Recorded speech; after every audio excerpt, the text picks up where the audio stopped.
For 72 seconds, a radio telescope in Ohio heard something that still has no settled explanation. It was not a voice. It was not a message anyone could translate. It was not a flying saucer landing in a field or a government document with black ink across the page. It was just a signal, a narrow burst of radio energy rising and falling as the Earth turned, passing through one telescope beam, then vanishing into the noise. And when a volunteer astronomer saw it on the printout, he circled the strange sequence of characters and wrote one word beside it. Wow. That one handwritten word became the name of the mystery. The wow signal. But the strange part is not only that it happened. The strange part is that it looked close enough to what astronomers had been watching for that it could not be ignored, and yet it never came back. On August 15th, 1977, the Ohio State University Radio Observatory was running a search for unusual radio signals from the sky. The telescope was called Big Ear, and it did not work like the giant steerable dishes people usually imagine. Big Ear was mostly fixed in place. The sky moved through its field of view as the Earth rotated. That meant a distant point in space would drift through the telescope's beam for a limited amount of time. If a signal came from a fixed source in the sky, Big Ear would not stare at it all night. It would listen as the sky carried it through. For the wow signal, that window was 72 seconds. The printout did not show a sentence. It showed a code, 6EQJ5. Those characters were not letters from an alien alphabet. They were a way of recording signal strength. The numbers and letters marked how far above the background noise the signal appeared to rise, and 6EQJ5 formed a shape: up, stronger, stronger, peak, then down again. That shape mattered. It looked like the kind of rise and fall you might expect if a fixed radio source were passing through the telescope beam. Not a random spike, not a long, continuous hum. A brief signal with a profile. The frequency mattered too. The signal appeared near 1420 megahertz, close to the natural radio emission line of neutral hydrogen. Hydrogen is the most common element in the universe, and for decades, people thinking about interstellar communication had paid special attention to that part of the radio spectrum. If another civilization wanted to choose a frequency that astronomers across the galaxy might recognize, the hydrogen line would be an obvious landmark. That does not mean the wow signal was a message. It means it appeared in a part of the sky and spectrum that made people look twice. There was another reason it stood out. The signal was narrowband. In simple terms, it was concentrated into a tight slice of radio frequency. Many natural cosmic radio sources are broad and messy. A narrow signal feels more technology-like because transmitters often create clean, concentrated signals. But technology-like is not the same as alien. Earth is full of technology. Satellites, aircraft, military systems, reflections, electronics, and local interference can all create strange radio events. Radio astronomy is full of false alarms. The hard work is not finding something odd. The hard work is proving where it came from. And that is where the wow signal becomes difficult.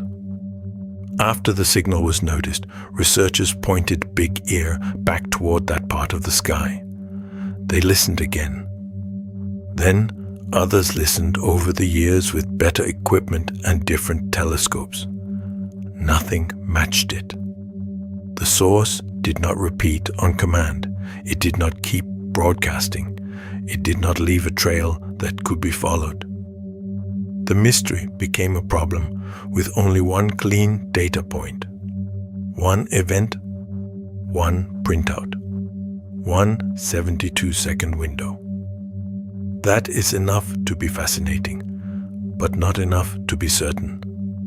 There are several ordinary possibilities. It could have been interference from Earth, even if the frequency made that awkward.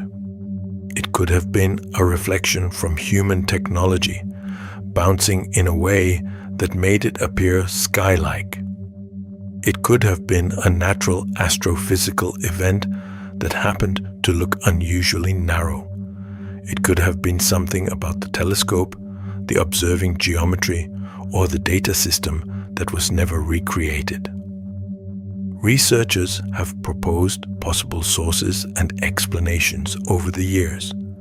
Some have looked for nearby stars that might have been in the right region of sky.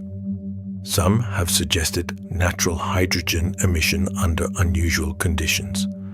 Some have wondered whether a signal could repeat very rarely, so rarely that we simply missed the next pulse. And of course, some people hear the story and immediately think of contact, but the responsible answer is quieter. The wow. Signal is not proof that anyone was trying to reach us.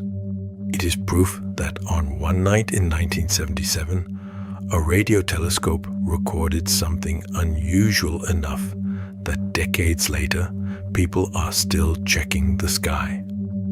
That may be the more interesting version of the story, because the signal does not need to be alien to reveal something strange about our place in the universe. Imagine the scene without the legend attached. A quiet observatory, a machine listening to the sky, stacks of paper, numbers, noise, long stretches where nothing happens. Then, buried inside the ordinary stream of data, a brief shape appears. Not a message, not an answer, just a mark that says, something passed through here. Most of the time, searching the universe is not dramatic. It is patient. It is hours, years, and decades of almost nothing. It is building instruments sensitive enough to notice the faintest difference between background static and a real event. The wow. Signal matters because it sits exactly on the border between those two worlds. Too interesting to dismiss immediately. Too incomplete to explain confidently. It is the kind of evidence that creates more questions than it resolves. Where exactly did it come from? Why was it seen only once? Why did it have that shape? Why was it near that frequency? If it was human interference, why did it look so sky-like?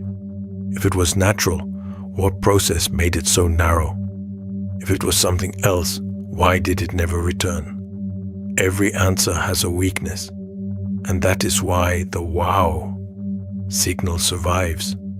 Not because it proves the most spectacular possibility, but because it refuses to become ordinary. There is also something humbling about the 72 seconds themselves. If the telescope had not been listening then, we would not know the signal ever happened. If the printout had been ignored, it might have become just another line of old data. If the source repeated while no one was looking, the universe would have kept its secret without effort. That is the uncomfortable truth behind many cosmic mysteries. We do not observe the universe from everywhere. We do not listen all the time. We catch fragments. We build meaning from partial glimpses. Sometimes the most important question is not what was it, but how much passes by when we are not watching. The wow signal was only 72 seconds long, but it created a mystery that has lasted for decades. And maybe that is the real reason it still captures attention. It is not a story about certainty. It is a story about a brief opening in the noise, a moment when the sky seemed to answer back and then went silent again. So for now, the printout remains what it has always been. A signal strong enough to earn a circle, strange enough to earn a name, and incomplete enough to remain unexplained.